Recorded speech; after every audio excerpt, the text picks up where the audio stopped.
गुणों की कोई कदर वाली बात नहीं करते भगवान, आवश्यकता नहीं जताते भगवान। इसलिए निरस्ता गुणा एन स निर्गुणा, जिन्होंने गुणों को दूर दूर रखना चाहा, कोई जरूरत ही नहीं है, इसलिए उनका नाम निर्गुण पड़ा। ये नहीं कि गुण ही नहीं है इसलिए निर्गुण। ये वस्तु तो बहुत ही अमूल्य है, कोई बोलने लगे तो इसका मतलब होता है उस वस्तु का कोई मूल्य नहीं। अमूल्य का मतलब है आंका नहीं जा सकने वाला, जिसका मूल्य है उसको अमूल्य कहा है। ये नहीं कि जिसका मूल्य ही नहीं है वो अमूल्य है, ऐसा नहीं। ऐसे जिनमें गुण ही नहीं है वो निर्गुण नहीं है, जिनके लिए गुणों की कोई जरूरत ही नहीं है, जो गुणों को दूर दूर रखना चाहते हैं, निरस्त कर चुके, इसलिए उनका नाम निर्गुण। तो हरे गुणाक्षिप्तमते भगवान बादरायणी, भगवान श्री हरि के परम पावन लोक पावन गुणों से आकृष्ट बन करके अध्यगान महदाख्यानम नित्यम विष्णु जन प्रिय, वैष्णवों के भगवत भक्तों के परम प्रिय, उनके प्रति अति प्रियता रखने वाले सुखदेव स्वामी ने अत्यंत श्रद्धा से भक्ति से भागवत का अध्ययन किया, क्योंकि पता चला अपने पूज्य पिताश्री का ही योगदान है, उन्हीं की रचना है।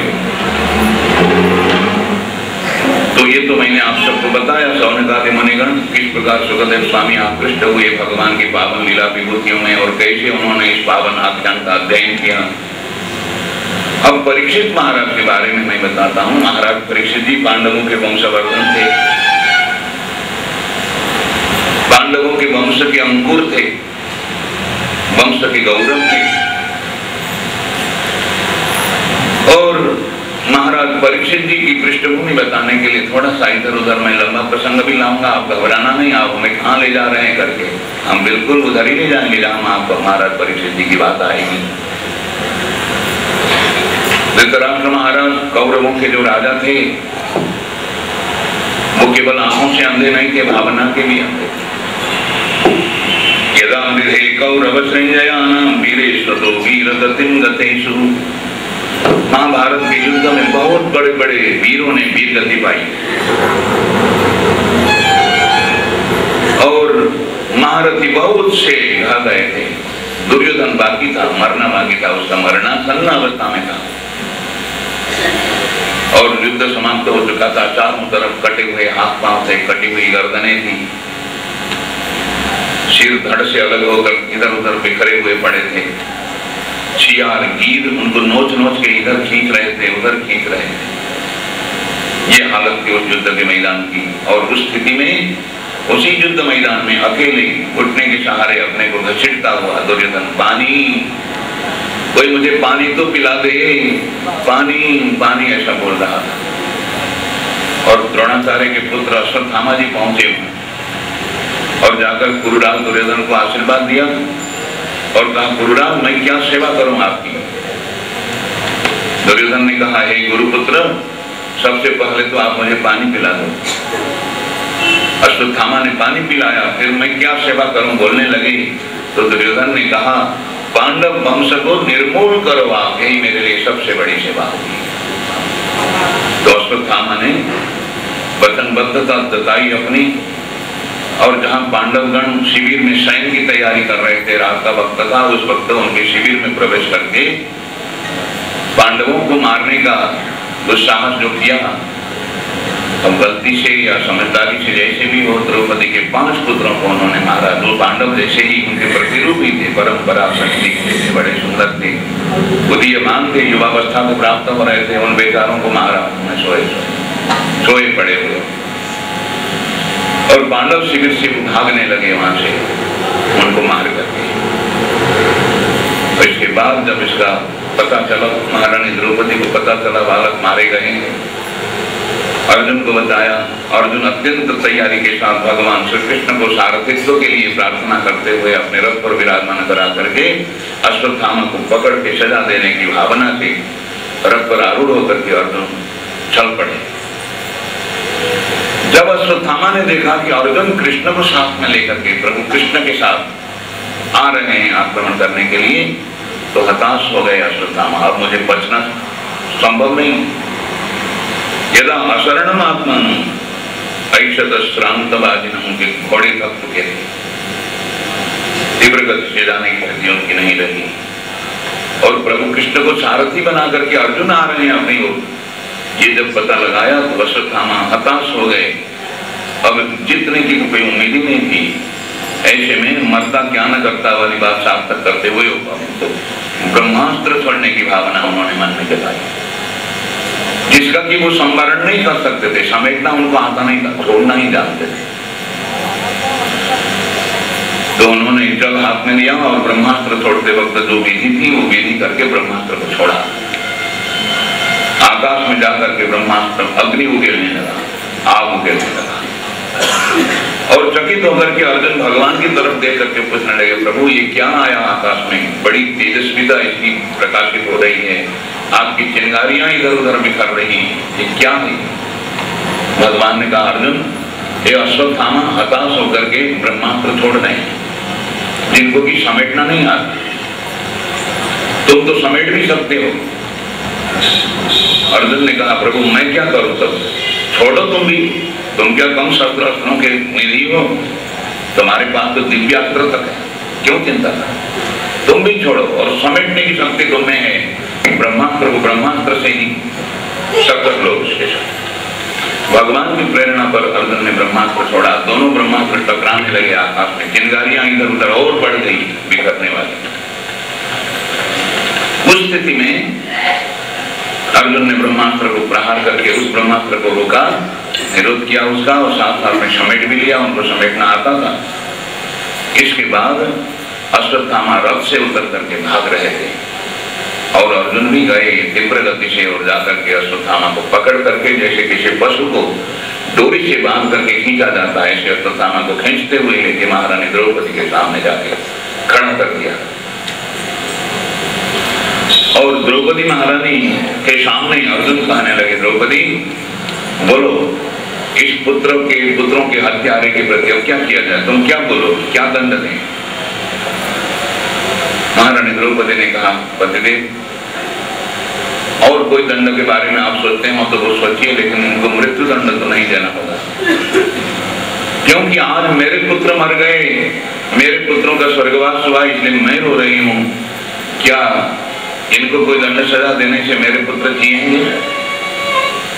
जैसे मैं आज अपने पुत्रों के विरह में रो रही हूँ, अगर इनको कुछ हो गया तो इनकी माँ कृपी रोएगी, कृपी की आंखों में आंसू कड़वा करके मेरे पुत्र जिएंगे, ऐसा तो नहीं है। इसलिए मारने का काम न करना, मृत्यु दंड इनको मत देना। आखिर गुरु पुत्र हैं, जिन गुरु की गोद में, जिन गुरु की सानिध्य में रह करके आपने सारी अस्त्र शस्त्र विद्या सीखी है, उनके पुत्र हैं, इसलिए इनको मारने का काम तो मत करना, ये द्रौपदी महारानी ने कहा। उसी वक्त भीमसेन आए गरजते हुए, समाप्त कर दो इस दुष्ट को, छोड़ना नहीं होगा, ऐसे आदत आई को इत्यादि बोलते हैं। थोड़ी देर बाद धर्मराज युधिष्ठिर आए, अर्जुन आखिर गुरुपुत्र हैं, इनको कुछ करने की बात मत सोचो। और अर्जुन तो बिल्कुल हक्के बक्के से रह गए, मैं क्या करूं, द्रौपदी का कहा हुआ एक तरफ है, भीमसेन का कहा हुआ दूसरी तरफ है, धर्मराज भी द्रौपदी की तरफ भी बोलते हैं। और मैंने भी जब यहाँ से चला था तो दंड देने की बात तो कही थी द्रौपदी के सामने, मैं क्या करूं, भगवान की तरफ देखने लगे। भगवान ने कहा, अर्जुन तुम सारांश निकाल करके समाधान करो, जो करना है वही करो, क्योंकि मैंने ही शास्त्र में ये भी कहा है कि अग्निदो गरदश्चैव शस्त्रपाणिर्घनपः क्षेत्रधारा बहर्ता सड़ेते यातता ही न। जो आग लगाए किसी के घर में, भवन में, जीवन में, और गरदश्चैव जहर पिलाए, हाथ में अस्त्र शस्त्र लेकर के आक्रमण करने की योजना करे, आक्रमण करे, और धन का, क्षेत्र का, स्त्री का अपहरण करे, ये 6 लक्षण आतताइयों के होते हैं। और आतताई न मायांतम हन्यादेवा विचार है, कोई आतताई आ रहा हो आक्रमण करने के लिए, आक्रमण करके तो मार ही डालो। नातताई वधी दोषो अंतर्भवति कष्टन, आतताई को मारने से किसी मारने वाले को दोष नहीं लगेगा कभी भी। ये भी शास्त्र में आया है, और शास्त्र के वचन तो मेरे ही वचन है।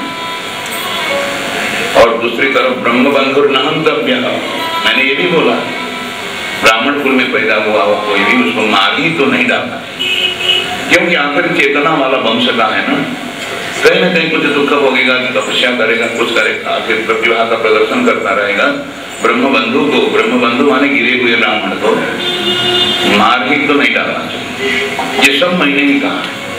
अब तुम मेरा कहा होगा भी दोनों प्रकार का वचन याद रखो, अपनी प्रतिज्ञा भी याद करो, महारानी द्रौपदी का कहा हुआ भी मन में रखो, धर्मराज युधिष्ठिर ने जो बोला है वो भी याद रखो, और भीमसेन ने गरज के जो कहा वो भी सुनो, उसका भी सार निकाल करके काम करो। तो नेपाली में कहावत है जो ना चलो पूरा बुझो। तो अर्जुन समझ गए प्रभु का इधर ही इशारा है, तो उन्होंने सोचा इसको मार भी न डालें लेकिन मरण तुल्य भी हो जाए। तो अर्जुन ने जो अश्वत्थामा का अपने केशों के साथ शाहजात मणि था, साथ साथ पैदा हुआ, उस मणि का हरण किया और अर्धचंद्राकार लगा करके ऐसे करके शिविर से अपमानित करके निकाल दिया, उसको खदेड़ दिया अश्वत्थामा। अर्जुन सहसा ज्ञाय हरे हारदमथाशिना मणिम जहार मूर्धन्यम दिजस्य सह मूर्धजम और बपनम द्रविड़ा दानम स्थानम निर्यापणम तथा ये सही ब्रह्म बंधु नाम बधु नान्योस्थित ही कहा। ऐसे अर्धचंद्राकार लगा करके शिविर से निकाल देना, स्थान से निकाल देना, अपमानित करके तिरस्कार के शब्दों के साथ में किसी वीर व्यक्ति के लिए, वीरता के नाम से ख्याति प्राप्त व्यक्ति हो, चाहे ब्राह्मण कुल का यशस्वी व्यक्ति हो, उनके लिए इससे बढ़कर के उचित कोई दंड नहीं होता। और ये मरण तुल्य भी होगा, मरेगा भी नहीं, इसका यही उचित दंड है। तो ये सब सारांश निकाल करके अर्जुन ने अश्वत्थामा के प्रति ऐसा ही कर दिया। अपमानित होकर के अश्वत्थामा निकल के चले गए वहां से। लेकिन उनके मन में जो एक दोष गड़ा हुआ था भीतर, मैं पांडव वंश को जिंदा नहीं रहने दूंगा, इसका अंकुर कोई भी पैदा हो नष्ट करके छोड़ूंगा, वो प्रतिज्ञा अपने हृदय में जीवित रखी उन्होंने। और वहां से गए हे सौनकादि मुनिगण।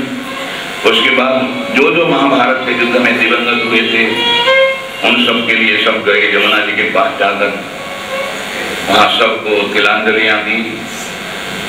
सब प्रकार से जिन जिन को मन में रोदन था, दुख था, भगवान श्री हरि ने सबको सांत्वना दी, समझाया तारा संता नश्वर है, आत्मा ही शाश्वत है, सनातन है, इत्यादि बातें बता करके, ये सारी बातें करके भगवान श्री कृष्ण और धर्मराज युधिष्ठिर को सिंहासनारूढ़ बना कर चक्रवर्ती नरेश के रूप में प्रतिष्ठा प्रदान कर द्वारका की तरफ जाने की तैयारी जताने लगे।